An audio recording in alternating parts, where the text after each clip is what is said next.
الحمد للہ رب العالمین والصلاة والسلام علی خاتم النبیین اما بعد فاعوذ باللہ من الشیطان الرجیم بسم اللہ الرحمن الرحیم إن يدعون من دونه إلا إناثا وإن يدعون إلا شيطانا مريدا۔ ترجمہ: یہ شرک کرنے والے اللہ کے سوا عبادت نہیں کرتے مگر چند عورتوں کی، اور یہ عبادت نہیں کرتے مگر سرکش شیطان کی۔ ان يدعون من دونه الا اناثا، یہ شرک کرنے والے اللہ کے سوا عبادت نہیں کرتے مگر چند عورتوں کی۔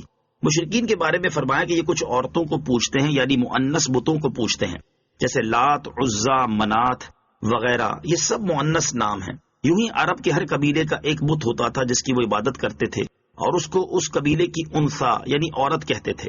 ایک قول یہ بھی ہے کہ مشرکین عرب اپنے باطل معبودوں کو خدا کی بیٹیاں کہتے تھے، اس لیے آیت میں فرمایا کہ مشرک عورتوں کو پوچھتے ہیں۔ اور ایک قول یہ ہے کہ مشرکین بتوں کو زیور وغیرہ پہنا کر عورتوں کی طرح سجاتے تھے، اس لیے انہیں عورتیں فرمایا گیا۔ ان مشرکین کے متعلق فرمایا کہ یہ حقیقت میں شیطان مردود کو پوچھتے ہیں، کیونکہ اسی کے بہکانے سے ہی یہ بت پرستی کرتے ہیں۔ لعنہ اللہ وقال لأتخذن من عبادك نصيبا مفروضا۔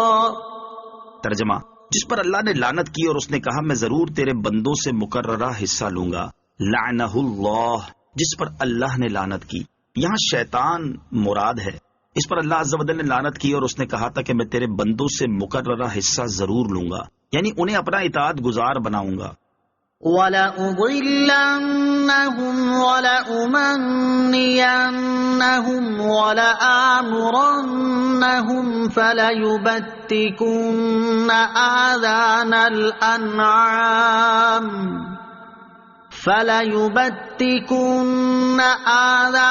الْأَنْعَامِ وَلَآمُرَنَّهُمْ فَلَيُغَيِّرُنَّ خَلْقَ اللَّهِ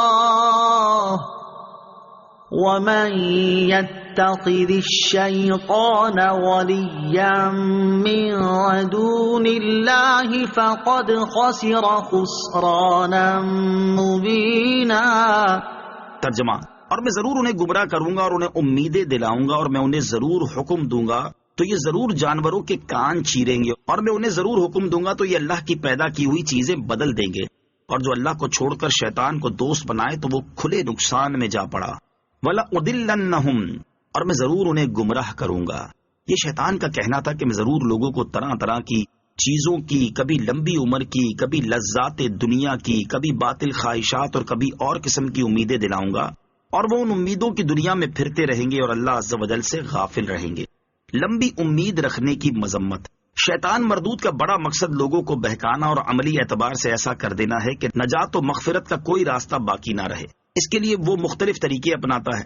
ان میں سے ایک یہ ہے کہ لمبے عرصے تک زندہ رہنے کی سوچ انسان کے دل دماغ میں بٹھا کر موت سے غافل رکھتا ہے، حتیٰ کہ اسی آس امید پر جیتے جیتے اچانک وہ وقت آ جاتا ہے کہ موت اپنے دردناک شکنجے میں کس لیتی ہے۔ پھر اب پچھتائے کیا ہوت جب چڑیا چگ گئی کھیت۔ ناچار اپنے کیے اعمال کے انجام سے دوچار ہونا پڑتا ہے۔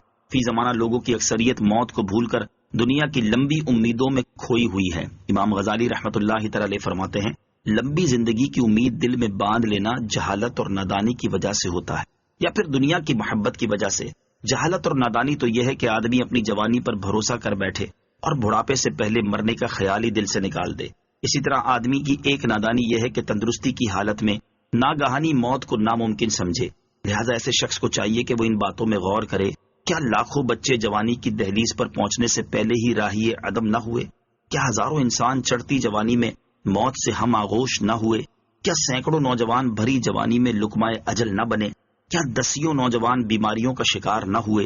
ان باتوں میں غور و فکر کے ساتھ ایک اور بات دل میں بٹھا لے کہ موت اس کے اختیار میں نہیں کہ جب یہ چاہے گا تو اسی وقت آئے گی۔ اس طرح جوانی یا کسی اور چیز پر بھروسہ کرنا خود ہی ایک نادانی نظر آئے گی۔